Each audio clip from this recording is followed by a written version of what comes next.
अस्सलामु अलैकुम, welcome to डिन स्टोरीज चैनल। कहानी शुरू करने से पहले हमारे चैनल को सब्सक्राइब करें और बेल बटन दबाकर तमाम वीडियो नोटिफिकेशंस ऑन कर लें।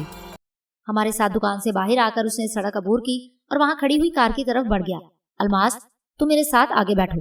सुल्तान ने कार के अगले और पिछले दरवाजे खोलते हुए कहा। खुर्शीद साहब अपनी बेगम साहिबा के साथ पीछे बैठ जाएंगे। सोमी ने जो इंसानी कालिब अपना रखा था उसमें वो सुनीता से कहीं ज्यादा हसीन और पुरकशिश नजर आ रही थी। फिर भी सुल्तान ने उसे ऐसी नजरों से नहीं देखा जो मुझे नागवार होती। शायद उसकी वजह ये भी थी कि सुनीता ने सोमी का तारुफ मेरी बीवी की हैसियत से करवाया था।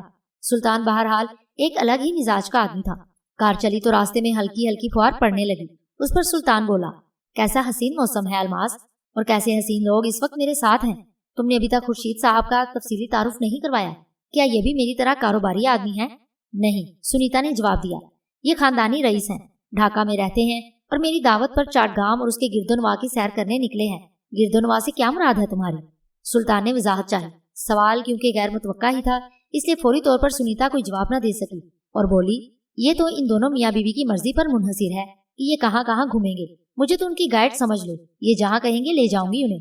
सुनीता से अब तक मुझे चाटगाम हिल्स के बारे में जो मालूमात हासिल हुई थी उन्हें मद्देनजर रखते हुए रात के वक्त वहाँ जाने का इरादा मैंने बदल दिया। सुल्तान से मिलकर इस इरादे में मजीद पुख्तगी आ गई। वो एक गैर मुतल्लिक सा आदमी था। उससे मैंने ये राजदारी बरतना जरूरी नहीं समझा कि कहाँ जाने का कसद है। तो यूं कहें कि आपने मोहिन जो याना मिजाज पाया है। मेरी बात सुनकर सुल्तान बोला, इस इलाके में घुसना हर एक के बस का काम नहीं। वैसे वहाँ जंगल में घुसने के रास्ते तो हैं। सुनीता ने कहा, मैं भी एक बार गई हूँ उधर। हाँ बिल्कुल है, लोग आते जाते भी हैं। ये लोग या तो शिकारी होते हैं या फिर उसी इलाके के रहने वाले। सुल्तान ने बताया, मकसद खास सैरो तफरी ही क्यों ना हो, असलहा जरूर पास होना चाहिए। अगर वहीं का इरादा है तो मेरी जीप ले जाना। आखिर में उसने सुनीता की तरफ देखते हुए पेशकश की। नेकी और पूछ-पूछ। सुनीता हंसकर बोली, मेरी बातों से उसने भी अंदाजा कर लिया था कि मैं क्या चाहता हूँ। फुहार जरा तेज हो गई तो हमने कार के शीशे चढ़ा लिए। अब हम आबादी से बाहर निकल आए। सुनीता मुझे बताने लगी, चाटगांव में सुल्तान की तरह जो पैसे वाले लोग हैं वो शहरी आबादी से बाहर टीले खरीद लेते हैं, फिर उन टीलों के ऊपरी हिस्से को हमवार करके वहाँ अपने बड़े बड़े घर बना लेते हैं। उधर देखो अलमास, वो सामने मेरी कोठी दिखाई दे रही है। यहाँ से वहाँ तक मैंने खुद ये सड़क बनवाई है जिस पर कार मोड़ रहा हूँ। सुल्तान ने एक तरफ इशारा किया। बिजली के महकमे वालों ने वहाँ तक खंबे लगाने के लिए मुझसे फाजिल अखराजात वसूल किए थे। उसके बावजूद बवक्त जरूरत के लिए एक जनरेटर भी मैंने खरीद लिया है। एक और खास चीज भी मैंने कोठी में बनवाई है जो तुम्हें वहीं चलकर दिखाऊंगा। जिधर सुल्तान ने इशारा किया था उधर कुछ बुलंदी पर मुझे रोशनियां नजर आईं। सड़क आहिस्ता आहिस्ता बुलंदी की तरफ जा रही थी। हम कोठी तक पहुंचे तो तेज फुहार बारिश में बदल गई। वो सड़क कोठी के बड़े से आहनी फाटक पर खत्म हुई। बरसाती ओढ़े हुए एक चौकीदार ने कार को आते देखकर पहले ही गेट खोल दिया। सुल्तान महमूद ने पैसे के बलबूते पर गोया जंगल में मंगल बना रखा था। इस दौरान में सोमी खामोश ही रही। सुल्तान ने भी उसे मुखातिब नहीं किया। पोर्च में हम कार से उतरे तो सुल्तान की मुलाजमीन ने सूटकेस और बैग उठा लिया। फिलहाल ये सामान गेस्ट रूम में रख दो। सुल्तान ने अपनी मुलाजमीन से कहा। फिर पूछा, जैकब और मारिया कहाँ हैं? बार रूम में है जनाब, एक मुलाजिम ने जवाब दिया। फुहार पड़ते ही वो अपने कमरे से निकलकर वहाँ चले गए थे। वेरी गुड सुल्तान, सुनीता खिल उठी। ये काम तुमने लाजवाब किया है। यही खास चीज तो दिखाने को मैं तुमसे कह रहा था। क्या ख्याल है, पहले उधर ही चले? जैकब और मारिया से भी तुम लोगों का तारुफ हो जाएगा।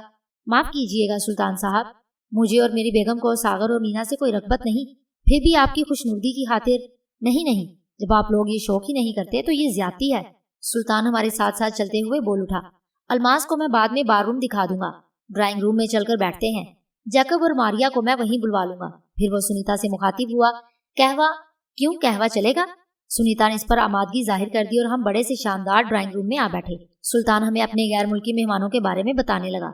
एक बरतानवी फर्म से मेरे कारोबारी ताल्लुकात हैं। जैकब उसी फर्म के मालिक का खत लेकर मेरे पास आया था। मारिया उसके साथ थी। दोनों ही को पुरस्रार मशरिक देखने का बहुत शौक है। हिंदुस्तान घूम फिर कर वो यहाँ आए हैं और अब उनका इरादा मगरबी पाकिस्तान देखने का है। ढाका वगैरह देख लिया है उन्होंने।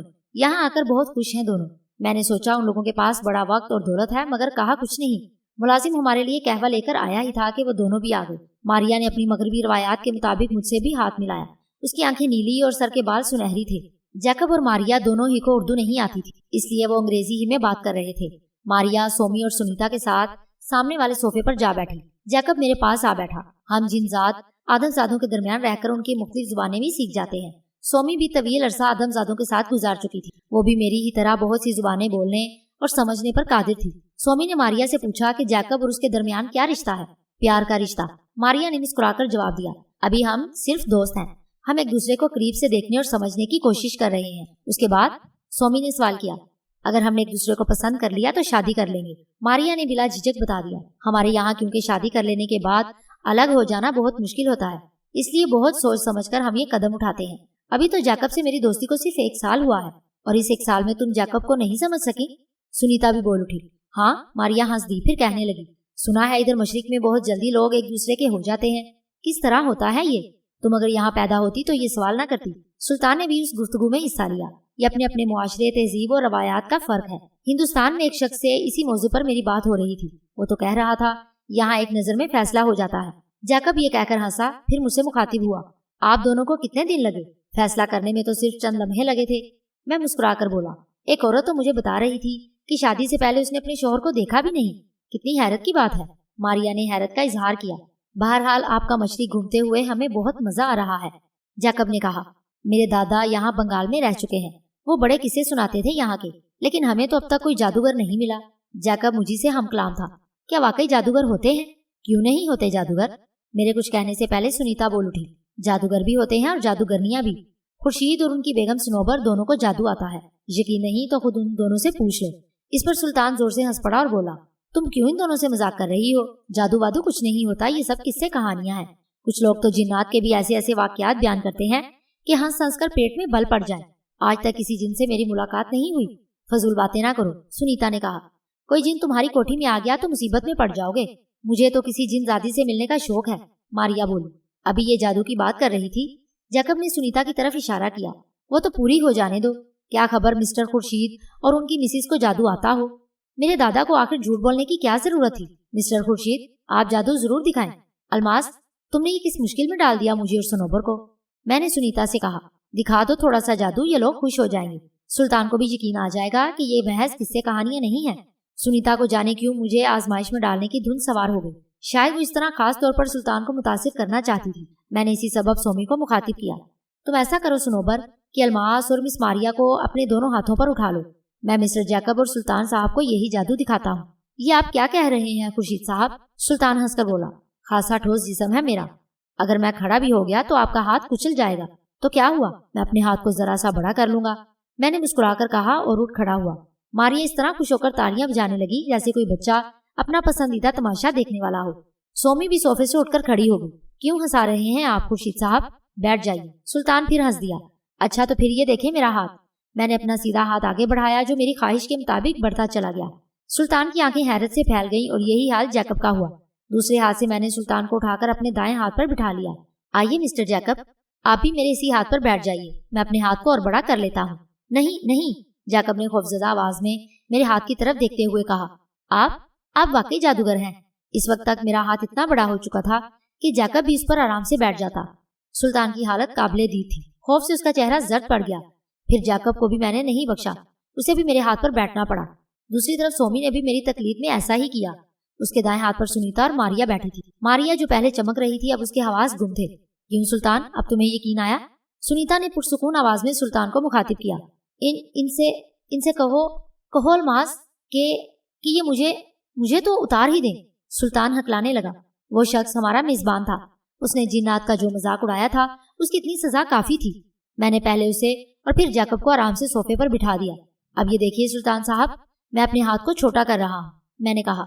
सुल्तान और जैकब दोनों ही वहशत ज़दा सी नजरों से मेरे हाथ को छोटा होते देखने लगे। मेरे लिए उसकी हैसियत बच्चों के खेल से ज्यादा नहीं थी। यही वाकया भी था। बचपन में यासिफ और मैं आदमजादों के साथ ऐसी ही छोटी मोटी शरारतें करके उन्हें डरा देते थे। सोमी ने भी यके बाद दीगरे मारिया और सुनीता को नीचे उतार दिया। कुछ देर को ड्राइंग रूम में सन्नाटा सा छा गया। फिर मेरी ही आवाज ने यह सन्नाटा तोड़ा। अरे सुल्तान साहब, क्या बात है? आपको चुप क्यों लग गई? ये तो महज एक तमाशा था। ये कहकर मैं उसके करीब ही सोफे पर बैठ गया। आप अगर इसे तमाशा कह रहे हैं तो ये बड़ा खौफनाक तमाशा था। सुल्तान के होंठों पर फीकी सी मुस्कुराहट फैल गई। मेरा तो खून ही हुश कर दिया आपने। हैरत है कि आपने अपने हाथ को इतना बड़ा कैसे कर लिया। अब आपको ये सुनकर मजीद हैरत होगी सुल्तान साहब कि ना मेरा हाथ बड़ा हुआ ना आप दोनों इस पर बैठे। मैं हंसकर कहने लगा, क्या मतलब है आपका? आपने खुद मुझे और जैकब को उठाकर, वो बस नजरबंदी थी और कुछ नहीं। मैंने सुल्तान की बात काट दी। क्या आप ख्वाब नहीं देखते? मगर ये कैसा ख्वाब था जो हमने खुली आंखों से देखा? जैकब ने भी बहस की। इसी को तो जादू की जुबान में नजरबंदी कहते हैं कि जो हकीकत ना हो नजर आने लगे। मैं दानिस्ता उन आदमजादों को बहला रहा था और वो आखिरकार बहर ही गए। सुल्तान के चेहरे की रौनक बहाल हो गई। जैकब और मारिया भी मुस्कुराने लगे। सुनीता से मैंने साफ साफ कह दिया था कि अब ऐसी बातें ना करें। तभी तो मैं सोच रहा था कि ऐसा किस तरह हो सकता है। सुल्तान अब भी खुद को जैसे यकीन दिलाने की कोशिश कर रहा था कि उसने कोई ख्वाब ही देखा है। जिन्नात के वजूद पर भी किसी दिन आपको इसी तरह यकीन आ जाएगा सुल्तान साहब, मैंने मुस्कुरा कर कहा। अब तो सभी कुछ हो सकता है। मैंने इनकार किया तो आप अपने जादू के जोर से किसी जिन को भी यहाँ बुलवा सकते हैं। खैर चलें उठे, पहले अपने लिए कोई बेडरूम पसंद कर लें, फिर मैं खाना लगवाता हूँ। सुल्तान की खुश मिजाजी वापिस आ गई। हमारे बराबर वाले बेडरूम में आ जाएं आप दोनों, मारिया मुझसे बोली। देख लेते हैं, मैंने जवाब में कहा। मारिया मेरे इंसानी पैकर में कुछ ज्यादा ही दिलचस्पी ले रही थी। इस वक्त तक बारिश रुक चुकी थी। सुल्तान ने हमें अपनी कोठी की सैर करवाई। मारिया के बजीद होने पर सोमी ने उसकी बात मान ली। हर बेडरूम में जरूरत का तमाम सामान मौजूद था। एक मुलाजिम ने गेस्ट रूम से हमारा सूटकेस भी लाकर उस कमरे में रख दिया। अलमास, क्या तुम भी कोठी के इसी हिस्से में रहोगी? सुल्तान का लहजा मानीखेज था। हाँ, सुनीता ने बिला झिझक कह दिया। सब एक ही साथ रहे तो अच्छा है। मैं अगर वहाँ उसके साथ ना होता तो मुमकिन है वो सुल्तान के सवाल का जवाब न दे पाती। अगर ऐसा ही है तो फिर जब तक तुम लोग यहाँ हो मैं भी इधर ही किसी बेडरूम में आ जाता हूँ। सुल्तान मुस्कुराकर बोला। कभी कभी तो इस कोठी में इतनी रौनक होती है, क्या खबर अब तुम फिर कब पलट कर आओ। इतने अरसे के बाद तो अब आई हो। मारिया और जैकब भी हमारे साथ साथ ही थे। इन दोनों ने भी इसी पर खुशी का इजहार किया। फिर सुल्तान ने अपने मुलाजमों से ड्राइंग रूम में खाना लगवा दिया और हमें वहाँ ले आया। खाना खाने के दौरान में ही आइंदा रोज सुबह का प्रोग्राम बनने लगा। अगर आप लोग पसंद करें तो मैं और जैकब भी साथ चलें, मारिया बोली। वो यकीनन उसे सैरो तफरीह का कोई मौका समझ रही थी। मिस मारिया, शायद आपको मालूम नहीं कि इस जंगल में बड़े खौफनाक दरिंदे हैं। मैंने उसे डराया। इसके अलावा जिन्नात भी हैं। सोमी ने भी मारिया को डराने में मेरा साथ दिया। फिर आप लोग वहाँ क्यों जा रहे हैं? आप भी ऐसी खतरनाक जगह मत जाइए। मारिया की नजरें ये कहते हुए मेरी ही तरफ थी। कुछ लोगों को खतरात ही से खेलने में मजा आता है। खुर्शीद साहब और उनकी बेगम साहिबा भी ऐसे ही लोगों में से मालूम होते हैं। सुल्तान ने मारिया को समझाया। तुम लोग उन्हें एंजॉय करने दो, उनके साथ हमारा जाना ठीक नहीं। जैकब ने भी सुल्तान की हाँ में हाँ मिलाई और बोला, मिस्टर सुल्तान ठीक कह रहे हैं मारिया। यूं मारिया की हसरत उसके दिल में रह गई। वो शायद ज्यादा से ज्यादा वक्त मेरे साथ गुजारने की ख्वाहिशमंद थी। उसके चेहरे से मैंने दिली कैफियत का अंदाजा लगा लिया था। मुझे उसके जहन में झांकने की जरूरत पेश नहीं आई। वैसे भी उसकी नीली आंखें बोलती हुई सी थी। खाना खाने के बाद देर तक ड्राइंग रूम में निशिस्त जमी। इस दौरान में चाय का एक दौर भी चला। जैकब और मारिया ने अलबत्ता चाय नहीं पी। मेरी और सोमी की वजह से किसी ने भी फिर बार रूम का रुख नहीं किया। ड्राइंग रूम से उठकर सब अपनी अपनी खाबगाहों में आ गए। सुल्तान भी कोठी के उसी हिस्से में आ गया था। सभी के कमरे बराबर थे। सोमी के साथ मैंने अपने कमरे में दाखिल होकर अंदर से दरवाजा बंद कर लिया। उस रात और कोई काबिल जिक्र वाकया पेश नहीं आया। हाँ, सिर्फ एक मरतबा गर्ज और बिजली की कड़क के साथ जोरदार बारिश जरूर हुई। दूसरे दिन सुबह सुल्तान उस वक्त तक शहर नहीं गया जब तक हम उसी की जीप में बैठकर चाटगाम हिल्स जाने के लिए तैयार ना हुए। हम तीनों ही के शानों से राइफलें लटक रही थी। यूं लग रहा था जैसे हम शिकार खेलने जा रहे हों। अलबत्ता शिकार की नौयत मुख्तलिफ थी। हमें इंसान नुमा दरिंदों को शिकार करना था। जीप की ड्राइविंग सीट पर मैं बैठा था। सुनीता इसलिए मेरे बराबर बैठी थी कि रास्ता बता सके। उसी के साथ सोमी थी। सुल्तान की मुलाजमीन ने तमाम जरूरी सामान जीप में रख दिया, यहाँ तक कि दोपहर के लिए खाना पानी वगैरह भी। जैकब, मारिया और सुल्तान हमें रुखसत करने खड़े थे। चलने से पहले सुल्तान ने सुनीता से पूछा, शाम तक लौट तो आओगे ना तुम लोग? कुछ तय नहीं। अगर जंगल में शाम हो गई तो फिर कल सुबह तक ही तुम्हारी वापसी हो सकेगी, सुनीता ने जवाब दिया। तो जंगल में इतनी अंदर तक जाने की क्या जरूरत है? सुल्तान ने अपनी दानिश में सुनीता को मशवरा दिया और बोला, वहाँ जंगल में कहाँ रात गुजारोगे? रात ही गुजारना पड़ी तो किसी आबादी में गुजार लेंगे, वहाँ भी तो आखिर लोग ही रहते हैं। सुनीता ने सुल्तान को मुतमईन करने की खातिर कह दिया। तुम जानू, शाम तक लौट आती तो अच्छा होता। ये तो इन साहब की मर्जी पर मुनहसिर है। सुनीता ने मुस्कुराकर मेरी तरफ इशारा किया। मेरा काम तो रास्ता दिखाना है। उसी वक्त मैंने जीप स्टार्ट की और खुदा हाफिज कहकर रुखसती अंदाज में जीप आगे बढ़ा दी। कोठी के गेट से निकलकर जब हम खासे आगे आ गए तो मैंने सुनीता से कहा, कैसे भोले और मासूम लोग हैं ये, एक ही रात में इस तरह घुल मिल गए जैसे बरसों की शनासाई हो। तेरा दोस्त सुल्तान मुझे पसंद आया और वो गोरी चमड़ी वाली मारिया पसंद नहीं आई जो तुझ पर कुर्बान हो ही जा रही थी। सुनीता ने हंसकर पूछा, ये अंग्रेज कौम भी खूब है सुनीता, उसे अपनी वफादारियां बदलते हुए देर नहीं लगती। मैं बोला, तूने रूप भी तो ऐसा भर रखा है कि कोई देखे तो देखता ही रह जाए, लेकिन तुझे तो मैं किसी और ही रूप में अच्छा लगता हूँ, मैंने कहा और फिर मौजू गुफ्तगू बदल दिया। हाँ, तुझे मैं एक बात पहले ही बता दूं कि अब जीप को हम जंगल में दाखिल होते ही कहीं छुपाकर खड़ी कर देंगे। जिस तरह हमने मीनापुल के जंगल में अपने दुश्मनों को शिकार किया था, यहाँ भी वैसा ही करना पड़ेगा। सुनीता ने मुझे बताया था कि जो इलाका दुश्मन की सरगर्मियों का मरकज है वहां तक जीप के जरिए पहुंचना मुमकिन है। वो जगह तो जंगल में बहुत अंदर जाकर है। इस इलाके में दाखिल होने से पहले ही हम जीप को कहीं छुपा देंगे, सुनीता ने कहा। लेकिन उसकी जरूरत क्या है सुनीता? सोमी बोल उठी। हम जीप से ज्यादा तेज रफ्तारी के साथ अपना सफर जारी रख सकते हैं। फिर एक बात और भी जहन में रख सुनीता, मैं बोला। बिना पुल के सरहदी इलाके में हमें ये तजुर्बा हो चुका है कि जो ठिकाने तेरे देखे हुए थे उन्हें विनोद जी ने छोड़ दिया था। यहाँ भी यही सूरत पेश आ सकती है। मैंने जिस जगह के बारे में पता चलाया था कि वहाँ असला जखीरा किया गया है, उस जगह असला नहीं मिला। दुश्मन के जो ठिकाने तेरे या मेरे इल्म में है, जरूरी नहीं कि अब भी दुश्मन वही हो। हमें असरे नो दुश्मनों को तलाश करना पड़ेगा। विनोद जी को ये तो यकीन होगा कि हम उधर जरूर आएंगे। वो इसीलिए हमसे पहले चौकन्ना और होशियार होगा। इस इम्कान को भी नजरअंदाज नहीं किया जा सकता कि जंगल में घुसने के थोड़ी ही देर बाद हम पर गोलियों की बौछार कर दी जाए। दिन का वक्त मैंने इसलिए मुंतखब नहीं किया था कि हम जीप में सवार होकर दुश्मन के इलाके तक आराम से पहुंच जाए। उसकी असल वजह ये थी कि जंगल के जो हिस्से खतरनाक हैं, भूले से या नादानिस्तगी में हम उधर का रुख ना कर बैठे। ये मैं कल रात ही समझ गई थी। सुनीता ने तस्दीक की। मैं तुझे पहले भी ये बता चुकी हूँ कि जो कबीले उस इलाके के आसपास आबाद हैं, उनमें से अक्सर का ताल्लुक हिंदू धर्म से है। विनोद जी की हैसियत उनके नजदीक एक महान आत्मा जैसी है। उसने अपनी शक्ति के बल पर उन कबीलों के सरदारों को अपने काबू में कर रखा है। ये सरदार विनोद जी के कोहे को नहीं टालते। विनोद जी दुर्गा देवी का दास होने के नाते उन्हें छोटे मोटे चमत्कार दिखाता रहता है। अगर तेरे अंदाजे दुरुस्त हैं तो ये कबीले इस बुरे वक्त में विनोद जी के काम आ सकते हैं।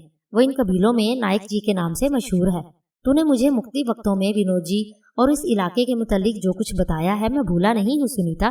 फिर भी तूने अच्छा किया कि इन बातों को दोहरा दिया। मैं ये भी जानता हूँ कि वो लानती जब भी इस इलाके में आता है लोग उसका दर्शन करने आते हैं। लोग उनको इज्जत और एहतराम की नजर से देखते हैं। बोल, मैंने जो कहा ठीक है ना?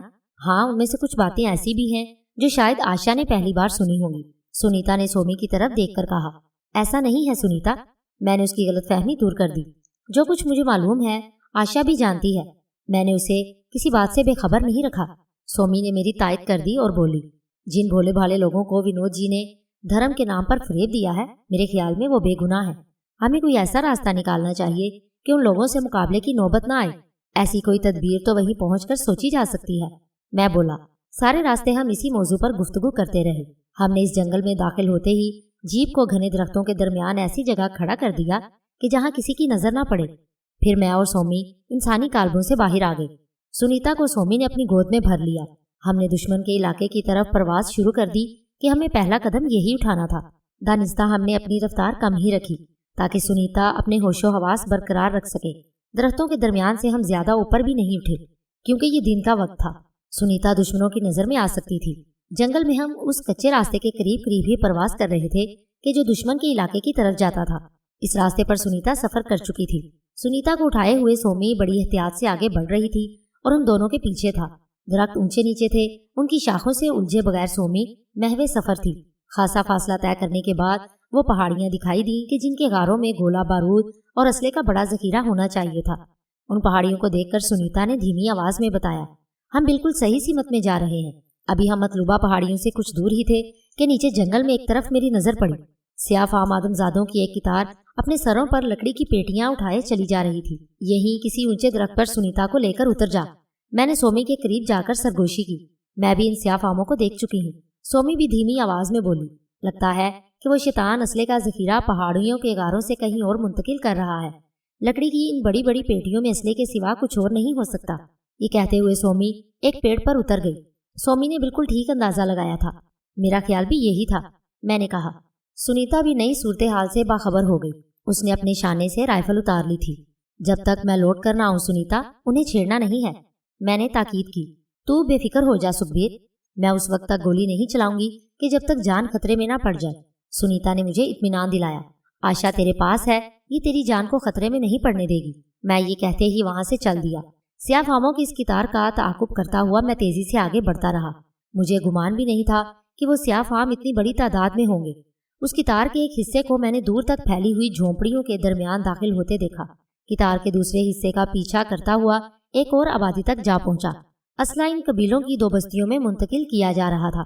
अब मैंने उन पहाड़ियों का रुख किया कि जहां से ये असला बस्तियों में लाया जा रहा था। वो 6 बड़े बड़े गार थे कि जहां से वो असला उठाकर स्याह फाम ले जा रहे थे। उनमें से अभी तक सिर्फ एक गार खाली होने के करीब था। कुल 12 मुसल्लह मुहाफिज मैंने वहां देखे। वो सारे गार करीब करीब ही थे। इतनी बड़ी तादाद में असले का जखीरा दुश्मन के आइंदा खतरनाक अजाइम की निशानदेही कर रहा था। मुल्क के खिलाफ वो किसी मुसल्लह बगावत की तैयारी होगी जिसके लिए पहले से असला पहुंचा दिया गया है। मैं इस नतीजे पर पहुंच सका। मैंने इस अरसे में सरहद पार से आने वालों को भी शुमार किया। उनकी तादाद 60 अफराद से ऊपर ही थी। विनोद जी के हुक्म पर वो सब वहीं आकर जमा हो गए। तफसीली जायजा लेकर मैं सोमी और सुनीता के पास वापस आ गया। सुनीता को जब मैंने हालात से बाखबर किया तो वो भी हैरान रह गई। उसे भी यहाँ असले के इतने बड़े जखीरे की तवक्को नहीं थी। मेरे अंदाजे के मुताबिक विनोद जी इन्हीं दोनों बस्तियों में से कहीं होगा कि जहाँ असला मुंतकिल किया जा रहा है। सुनीता ने सब कुछ सुनकर इज़हारे ख्याल किया। अभी इसकी फिक्र छोड़ दे, मैंने कहा।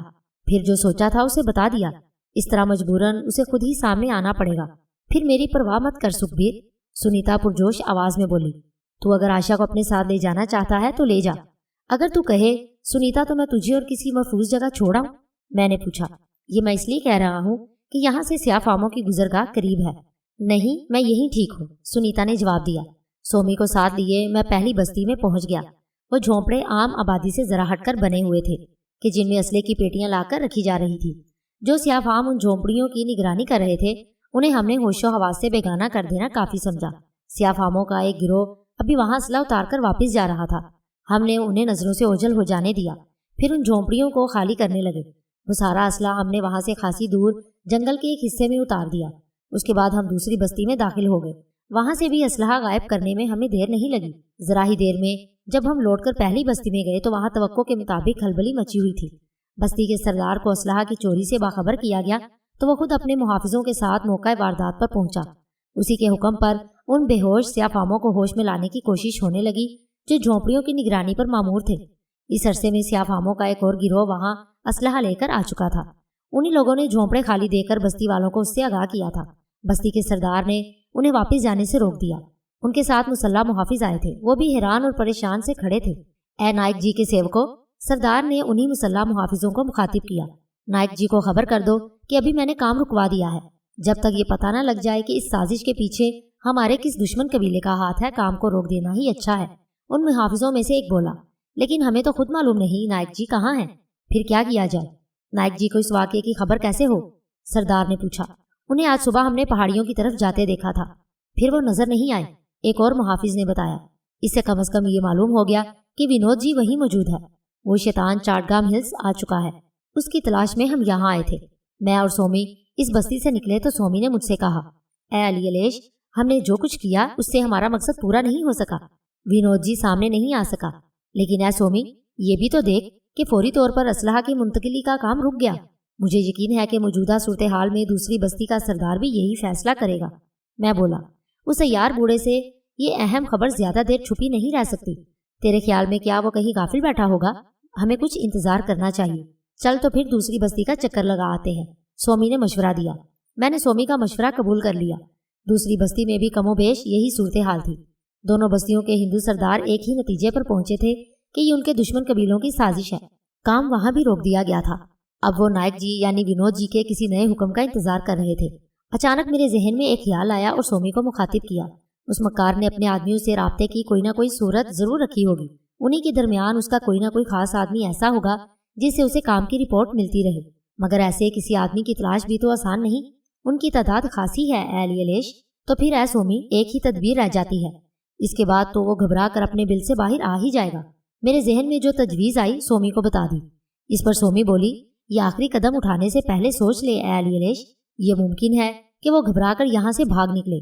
नहीं है सोमी, वो यहाँ से फरार होने की कोशिश नहीं करेगा कि अब उसका कोई और महफूज ठिकाना नहीं रहा। यूं भी ये बिना पुल का जंगल नहीं, यहाँ इसके एक इशारे पर सैकड़ों आदमी कट मरने को तैयार हो जाए। वो यहाँ से क्यों भागने लगा? उसकी एक दुखती रग भी तो हमारे कब्जे में है अली अलेश। अभी हमने उस पर तो हाथ रखा ही नहीं। क्या तू सुनीता को भूल गया? हाँ, एक रास्ता ये भी है। सुनीता के हाथों अगर उसके कुछ आदमी मारे गए तो वो जज्बाती हो सकता है। यहाँ भी सुनीता पहुंच गई। ये खबर उसके लिए किसी धमाके से कम नहीं होगी। ऐन मुमकिन है कि वो सुनीता के लिए कोई जाल बिछाते हुए खुद ही हमारे जाल में फंस जाए। चल पहले उसी तदबीर को आजमाते हैं कि उसके आदमियों को तो खत्म करना ही है, मैंने कहा। और फिर उस तरफ परवाज शुरू कर दी कि जहाँ सुनीता को छोड़ा था। सुनीता हमें पूरी तरह मुस्तैद और चकन्ना बैठी हुई मिली। सोमी ने उसे अब तक की रुदात सुना दी। फिर अब तुम दोनों का क्या इरादा है? सुनीता ने सवाल किया। बिना पुल के जंगल में तुझे जो हसरत रह गई थी, अब वो हसरत पूरी कर ले।